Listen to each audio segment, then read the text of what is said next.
Everyone, welcome to Learner Bee. I am Shivani Chauhan. इस video में हम लोग देखेंगे क्लास 8 हिस्ट्री की बुक का chapter 7 civilising the native educating the nation. तो देखिए, सिविलाइजिंग द नेटिव का मतलब होता है, पहले तो समझिए नेटिव का मतलब। नेटिव का मतलब होता है अगर आप जिस जगह को बिलोंग करते हैं ना, जैसे कि हम सब इंडिया में रहते हैं तो हम इंडिया के नेटिव हुए। आप जिस शहर में रहते हैं आप उस शहर के नेटिव हुए। तो सिविलाइजिंग द नेटिव का मतलब होता है जिस जगह के लोग हैं, जो उस जगह रहने वाले लोग हैं, उनको सभ्य बनाना।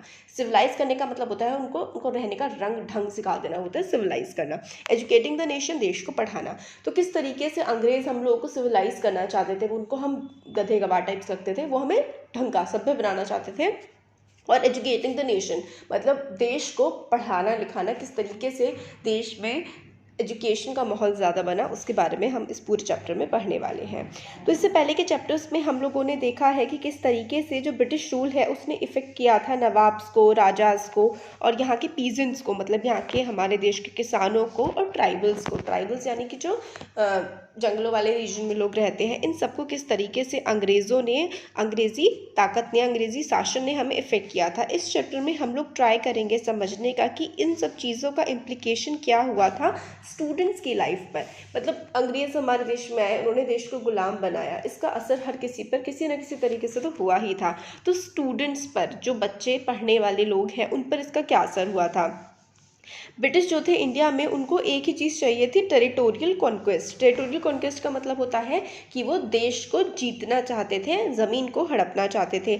और जो रेवेन्यू है यानी कि जो कर इकट्ठा करना है, वो उसको ज़्यादा से ज़्यादा इकट्ठा करने की कोशिश करते थे। उनको लगता था कि they had a cultural mission, उनके पास एक मिशन है। वो क्या है कि यहाँ के लोगों को सिविलाइज करेंगे, हमारे कस्टम्स को, हमारी वैल्यूज़ को वो बदल देंगे। मतलब उन्हें हमारा धर्म, हमारे रीति रिवाज, हमारी भाषा, हमारे कपड़े, हमारे तौर तरीके, इवन हमारे जीने का तरीका अंग्रेज़ों को ठीक नहीं लगता था। वो ये सोचते थे कि वो हम लोगों को ठीक कर देंगे। तो उसके बारे में ही ये चैप्टर है, वो समझते हैं। तो किस तरीके के बदलाव वो लोग इंट्रोड्यूस करना चाहते थे और किस तरीके से इंडियंस को वो एजुकेट करना चाहते थे, सिविलाइज करना चाहते थे, और किस तरीके से made them believe that the British were good सब। तो मतलब किस तरीके से हम लोग उनके गुड सब्जेक्ट्स बन सकते थे। गुड सब्जेक्ट्स का मतलब है हम उनके नागरिक थे ना, उस समय पर हम नागरिक थे, मतलब उनके सब्जेक्ट थे, तो हम उनके लिए अच्छे कैसे बन सकते थे, ये सब वो सोच रहे थे। तो उनके पास, अंग्रेज़ों के पास कोई सिंपल आंसर्स नहीं था इन क्वेश्चंस का। तो उन्होंने काफ़ी सारी डिबेट करी, काफ़ी सारे सालों तक के किस तरीके से इन इंडिया के लोगों को सुधारा जाए, इनको ठीक करा जाए। तो एक बॉक्स में है, देखिए, लिंग्विस्ट। लिंग्विस्ट ऐसा पर्सन होता है जिसको बहुत सारी भाषाओं का ज्ञान हो। जैसे कि अगर आपको सपोज करिए इंग्लिश आती है, हिंदी आती है, बंगाली आती है, सपोज करिए फ्रेंच, जर्मन और बहुत सारी भाषाएं आपको आती हैं, तो इसका मतलब है कि आप एक लिंग्विस्ट हैं, जिसको बहुत सारी भाषाएं आती हैं, उस पर्सन को हम लिंग्विस्ट कहते हैं। अब आता है how the British saw education. अंग्रेज पढ़ाई लिखाई को, एजुकेशन को कैसे देखते थे। तो देखते हैं इसमें, let us look at what British thought and did and how some of the ideas of education that we now take for granted evolve in 200 years. तो आज हम देखेंगे कि किस तरीके से अंग्रेज एजुकेशन को लेते थे। तो आज जो एजुकेशन का पैटर्न है वो 200 सालों में, जब अंग्रेज़ों ने देश पर राज किया, तो किस तरीके से वो इवॉल्व हुआ है। इस प्रोसेस में हम लोग इंक्वायरी करेंगे कि इंडियंस जो है वो ब्रिटिश के आइडियाज़ पर, इंडियंस ने कैसे रिएक्ट किया था। मतलब ब्रिटिश के जो हमें पढ़ाने लिखाने के आइडियाज़ थे, हमें बदलने के आइडियाज़ थे, उस पर हमारे देश के ही लोगों का कैसा रवैया था, क्या वो चाहते थे, और किस तरीके से इंडिया के लोगों ने ही अपने व्यूज़ डेवलप करे पढ़ाई लिखाई के बारे में। तो अब आता है द ट्रेडिशन ऑफ ओरिएंटलिज्म। अब ये ओरिएंटलिज्म का ट्रेडिशन क्या है, तो ये देखते हैं। In 1783 a person named William Jones. 1783 में एक पर्सन था जिसका नाम था विलियम जोन्स। वो कलकत्ता में आया। उसकी अपॉइंटमेंट एज अ जूनियर जज at the supreme court that company had to set up. तो देखिए, जो विलियम जोन्स था वो एक जज की तरह आया कंपनी के। तो कंपनी ने अपनी कोर्ट वगैरह, कंपनी मतलब अंग्रेज़, पहले जो अंग्रेज़ थे वो कंपनी के तौर पर आए थे व्यापार करने के लिए। तो एक पर्सन आया जिसका नाम था विलियम जोन्स। वो सुप्रीम कोर्ट के जज की तरह आया था और वो लॉ का एक्सपर्ट था, बट वो एक लिंग्विस्ट भी था। थोड़ी देर पहले हमने देखा था कि लिंग्विस्ट क्या होता है, जिस पर्सन को बहुत सारी भाषाओं का ज्ञान होता है उसे हम लिंग्विस्ट कहते हैं। तो जोन्स एक लिंग्विस्ट भी था, उसको बहुत सारी भाषाओं का ज्ञान था, और एक वो जज भी था। तो उसको लैटिन आती थी, उसको ग्रीक आती थी, उसको फ्रेंच आती थी, इंग्लिश आती थी, उसको अरेबिक अपने फ्रेंड से सीखी थी, पर्शियन भी सीखी थी, और उसने काफ़ी सारे साल लगाए थे पंडित के साथ रहा था, और उसने संस्कृत भाषा भी सीखी थी, संस्कृत की ग्रामर भी सीखी थी, पोएट्री सीखी थी। और वो जब उसने संस्कृत भाषा सीख ली तो फिर वो एंशियंट इंडियन टेक्स्ट भी पढ़ने लगा था, लॉ, फिलॉसफी, मतलब धर्म के बारे में, शास्त्रों के बारे में, पॉलिटिक्स के बारे में, मोरालिटी, मैथ्स, अर्थमेटिक, मेडिसिन, उसने बहुत सारी चीज़ों के बारे में पढ़ाई करी थी। सोच सकते हैं आप कितना ज़्यादा पढ़ने में वो था एक पर्सन, विलियम जोन्स, क्योंकि उस टाइम फोन्स नहीं होते थे ना, इसलिए। तो Jones discovered that his interest was shared by many British officials living in Calcutta at the time. तो जोन्स जो है उसको काफ़ी ज़्यादा इंटरेस्ट था इंडिया के कल्चर में और इंडिया के लैंग्वेज वगैरह में, तो काफ़ी कुछ सीख रहा था। तो उसने देखा कि और भी जो ऑफिसर्स हैं ईस्ट इंडिया कंपनी के, उनको भी इंटरेस्ट है इन सब चीज़ों में। तो Englishmen like Henry Thomas Colebrooke and Nathaniel Halhed were also busy discovering the ancient Indian heritage, mastering Indian languages and translating Sanskrit and Persian works into English.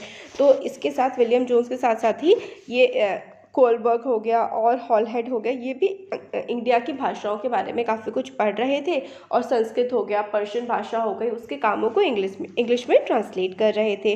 और टुगेदर उन दोनों के साथ मिलकर जोन्स ने एक एशियाटिक सोसाइटी ऑफ बंगाल बनाई and started a journal called Asiatic researchers. ये बड़ा इंपॉर्टेंट है, एशियाटिक सोसाइटी ऑफ बंगाल ने बाद में जाकर के काफ़ी सारी चीज़ें खोली थी और काफ़ी रिसर्चेस भी किए थे। तो विलियम जोन्स ने बेसिकली इसकी स्टार्टिंग करी थी, और इनके साथ थे कोलब्रुक और हॉलहेड, ये इन्होंने भी विलियम जोन्स का साथ दिया था इसका सेटअप करने में, Asiatic Society of Bengal. This is very important कि एशियाटिक सोसाइटी ऑफ बंगाल किसने स्टार्ट की थी, और ये एशियाटिक रिसर्चर्स किसको कहा गया था। तो ये कोलब्रुक थे एक, और फिर उसके बाद विलियम जोन्स थे, है ना। तो विलियम जोन्स का नाम तो बिल्कुल अच्छे से आपको याद रखना ही है। जोन्स एंड कोलब्रुक, देखते हैं यहाँ पे, Jones and Colebrooke came to represent a particular attitude towards India. तो एक मतलब एक पर्टिकुलर एटीट्यूड बन गया था इंडिया की तरफ। उनका डीप रिस्पेक्ट थी एंशियंट कल्चर के लिए, इंडिया के लिए भी और वेस्ट के लिए भी। तो मतलब इनका ये नहीं था बाकी अंग्रेज़ों की तरह कि इंडिया का कल्चर ख़राब ही है, ऐसा नहीं। ये जो एंशियंट कल्चर था, जो पुराना कल्चर था, चाहे वो इंडिया का हो चाहे वो वेस्ट का हो, इनके देश का हो या और दूसरे देशों का ही, उसकी रिस्पेक्ट किया करते थे। इंडियन सिविलाइजेशन उनको लगा कि attend it's glory in the ancient past but has subsequently decline. तो विलियम जोन्स को समझ में आया कि इंडिया का पास्ट था ना, वो काफ़ी ज़्यादा ग्लोरियस था, काफ़ी ज़्यादा बढ़िया पास्ट रहा था इंडिया का, बट टाइम के साथ साथ वो डिक्लाइन हो गया। उन्होंने इंडिया को समझने के लिए और ये डिस्कवर करने के लिए सेक्रेड लीगल टेक्स्ट, मतलब सेक्रेड लीगल टेक्स्ट का मतलब है जो पुराने ग्रंथ लिखे हुए हैं that were produced in ancient period. उन्होंने इंडिया को समझने के लिए पुराने जो समय में ग्रंथ लिखे गए थे ना, उनको पढ़ना उन्होंने शुरू कर दिया।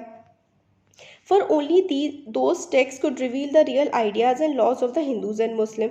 क्योंकि वो समझ गए थे कि जो पुराने लिखे हुए टेक्स्ट है ना, पुराने लिखे हुए किताबें हैं, इनसे ही उन्हें समझ में आ सकता है कि सच में हिंदू धर्म, इस्लाम या मुस्लिम धर्म जो है ये किस तरीके से डेवलप हुआ है, क्या क्या यहाँ पे हुआ है। ये जो पुराने ग्रंथ हैं इनसे ही इनको समझ में आ सकता है, और किस तरीके का फ्यूचर में डेवलपमेंट होना चाहिए इंडिया का, वो भी तो पास्ट से ही जुड़ा हुआ है। तो ये सारी की सारी बातें ये विलियम जोन्स समझ गए थे। जोन्स हो गए और कोलब्रुक वेंट, इन्होंने काफ़ी ज़्यादा डिस्कवरी की, एंशियंट टेक्स्ट की खोज में रहते थे काफ़ी, और समझने की कोशिश करते थे, उनकी मीनिंग्स को ट्रांसलेट करते थे उनको अलग भाषाओं में, और making their findings known to others. तो फिर उनको जो भी मिलता था वो दूसरों को भी बताते थे कि हमें इन टेक्स्ट में ये मिला है, और वो ट्रांसलेट भी करते थे इंग्लिश भाषा में। उनको लगा कि ये जो प्रोजेक्ट है ये सिर्फ ब्रिटिशर्स को ही हेल्प नहीं करेगा इंडिया के कल्चर के बारे में सीखने के लिए, बट इंडियंस को भी हेल्प करेगा अपनी हेरिटेज को डिस्कवर करने में। क्योंकि इंडिया के लोग बेसिकली अपनी पुरानी चीज़ों को भूल से गए थे कि हमारा पास्ट कितना ज़्यादा ग्लोरियस रहा था, कि अंग्रेज़ों का पास्ट ये सब तो हमारे पास्ट के आगे कुछ था ही नहीं, ये सब चीज़ इंडियंस खुद भूल चुके थे। तो ये जोन्स और कोलब्रुक जो है, इन्होंने सोचा कि अंग्रेज़ों को भी काफ़ी हेल्प मिलेगी इंडिया के पास्ट को जानकर यहाँ पर काम करने में, और इंडियंस को भी हेल्प मिलेगी अपने हेरिटेज के बारे में जानने के लिए, जो उनकी लॉस्ट ग्लोरियस पास्ट है, मतलब इंडियंस का जो लॉस्ट खोया हुआ बहुत ही ग्लोरियस पास्ट है, इसके बारे में जानने के लिए काफ़ी ज़्यादा जोन्स ने और कोलब्रुक ने पुराने ग्रंथों को पढ़ा। इस प्रोसेस में British would become the guardians of Indian culture as well as its master. और इस प्रोसेस में जो अंग्रेज़ हैं वो गार्जियंस बन जाएंगे, मतलब रखवाले बन जाएंगे इंडिया के कल्चर्स के, और हमारे मास्टर्स, हमारे ऊपर भी हो जाएंगे, वो हमारे मालिक भी बन जाएंगे। इन्फ्लुएंस्ड बाय इस तरीके के आइडियाज़ से इन्फ्लुएंस होकर काफ़ी सारे कंपनी के ऑफिशियल्स जो थे ना, उन्होंने आर्ग्यू किया कि ब्रिटिश को प्रमोट करना चाहिए Indian rather than western learning. तो काफ़ी सारे लोग जैसे कि ये कोलब्रुक हो गया और विलियम जोन्स हो गए, इन्होंने कहा कि आप अंग्रेज़ों की जो आपके मतलब ब्रिटेन में हमारी पढ़ाई चलती है उस तरीके की सिर्फ पढ़ाई ना हो, जो इंडिया के कल्चर में ही पहले से पढ़ाई लिखाई का चीज़ें रही हैं वैसी पढ़ाई लिखाई होनी चाहिए। उन्होंने फील किया कि इंस्टीट्यूशन को एनकरेज करना चाहिए कि भाई एंशियंट इंडियन टेक्स्ट को भी पढ़ाएं, संस्कृत पढ़ाएं, पर्शियन पढ़ाएं, पर्शियन में संस्कृत में जो किताबें लिखी गई हैं, लिटरेचर है, जो पोएट्री है, उनको भी पढ़ाया जाए। ऑफिशियल्स को लगा कि हिंदूज़ को, मुस्लिम्स को ought to taught what they were already familiar with, कि मतलब हिंदू मुस्लिम इन लोगों को वही पढ़ाना चाहिए जो इनको पहले से आता है, और वो उनको वैल्यू भी करेंगे और उनको समझेंगे भी। और ना ऐसे सब्जेक्ट्स हमें हिंदुओं को और या फिर मुसलमानों को नहीं पढ़ाने चाहिए जो सब्जेक्ट्स उनको समझ में ही नहीं आता है, जो सब्जेक्ट्स उनके लिए एलियन है। एलियन का मतलब है यहाँ पर जो सब्जेक्ट्स उनके लिए बिल्कुल बाहर के हैं, वो सब्जेक्ट्स हमें इंडियंस को नहीं पढ़ाने चाहिए। काफ़ी सारे ब्रिटिशर्स का, जैसे कि जोन्स है, उनका ये भी मानना था। ओनली देन दे बिलीव, इस तभी वो, जब हम ये कहते थे जोन्स कि हम उन्हें सिर्फ ब्रिटिश की ही बातें बताते रहेंगे, अपने देश के मतलब इंडिया की बातें नहीं बताएंगे, तो मतलब वो हमें से कनेक्ट इतना नहीं कर पाएंगे। अगर हम उन्हें उनके पास्ट के बारे में और उनको समझाएंगे कि उनका पास्ट कैसा था, हमारा कैसा था, देखो हमारा कितना अच्छा है उनसे, तभी तो वो हमें मान पाएंगे। तो ब्रिटिश को ये होप थी कि भाई नेटिव्स के बारे में आप उन्हें पढ़ाएंगे तो उनका दिल जीत पाएंगे, और दिल जीतेंगे तो एरियल हम लोगों की वो रिस्पेक्ट भी करेंगे और हमारे राज को वो एक्सेप्ट भी करेंगे। तो मतलब क्या था, उन्होंने, विलियम जोन्स ने, कोलब्रुक ने और बाकी सारे लोगों ने क्या कहा कि भाई सिर्फ हमारा ब्रिटेन का ही पास्ट मत पढ़ाओ इंडियंस को, इंडिया का भी पढ़ाओ, ताकि वो हमारी रिस्पेक्ट करें, अंग्रेज़ों की रिस्पेक्ट करेंगे और हमारे लिए काम भी करेंगे और हमें इज्जत भी करेंगे हमारी, है ना। तो ये वाली बात हुई।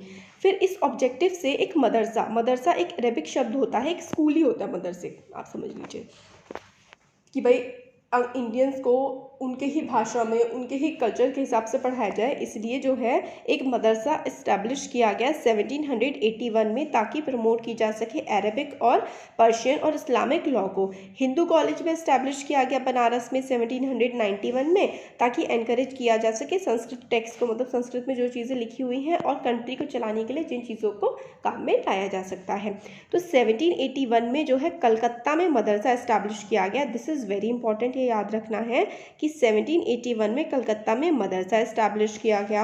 और 1791 में जो है हिंदू कॉलेज, 1791 में हिंदू कॉलेज इस्टेब्लिश किया गया। तो 1791 में हिंदू कॉलेज, 1781 में कलकत्ता पे मदरसा इस्टेब्लिश किया गया, ताकि इंडियंस को उनकी ही लैंग्वेज में पढ़ाया जा सके।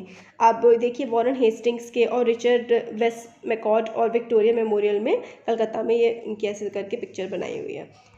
तो देखिए दिस इमेज शो करती है कि किस तरीके से जो orientalist thought of British power in India. तो ओरिएंटलिस्ट कौन होते हैं, अभी देखेंगे कि वो ब्रिटिश पावर के बारे में क्या सोचते थे।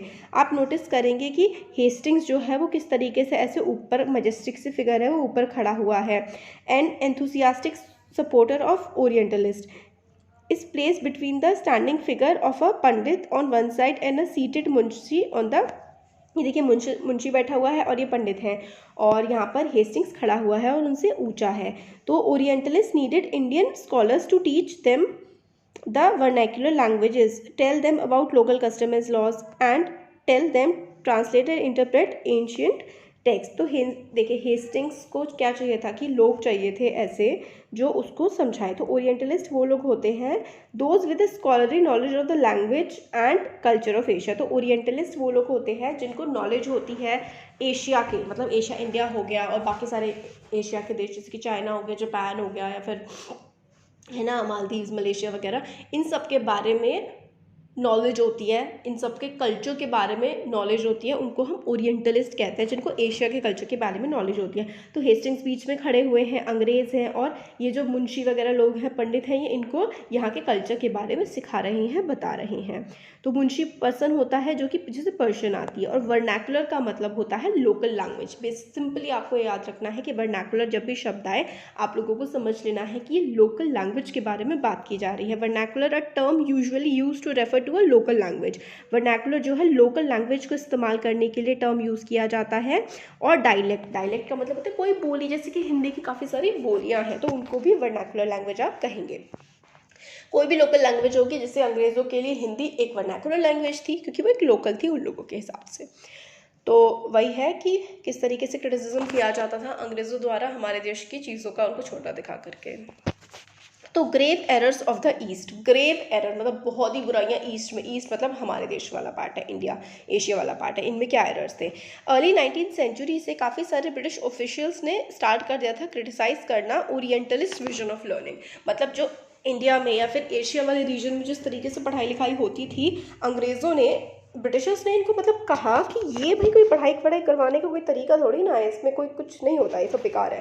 उन्होंने इस तरीके की बातें करनी शुरू कर दी थी। उन्होंने कहा कि नॉलेज जो है ना ईस्ट की, वो फुल ऑफ एरर्स है, मतलब जो ईस्ट की नॉलेज है उसमें पूरी तरीके से गलतियाँ भरी हुई हैं, उसमें कोई ठीक चीज़ तो है ही नहीं, और अनसाइंटिफिक थॉट है, और ईस्टर्न लिटरेचर जो है वो मतलब सीरियस नहीं है और काफ़ी ज़्यादा लाइट हार्टेड है। इसलिए जो अंग्रेज़ है ना, जो अंग्रेज़ों का लिटरेचर है, जो वेस्टर्न लिटरेचर है, उसको ही तवज्जो दी जानी चाहिए और उसको ही पढ़ाया जाना चाहिए, क्योंकि ईस्टर्न कल्चर, ईस्टर्न लिटरेचर जो सही नहीं है उससे जॉब्स भी नहीं कर सकते और कोई फ़ायदा होगा नहीं, कोई साइंटिफिक नॉलेज हमें प्रोवाइड नहीं करता है, ऐसा अंग्रेज़ों का मानना था। So they argued that it was wrong on the part of British to spend so much effort in encouraging the study of Arabic and Sanskrit language and literature. तो अंग्रेज़ों को लगा कि संस्कृत लैंग्वेज पढ़ाने के लिए, लिटरेचर पढ़ाने के लिए, फिर अरबिक पढ़ाने के लिए अंग्रेज़ों को पैसा खर्च नहीं करना चाहिए, ये बिल्कुल गलत होगा।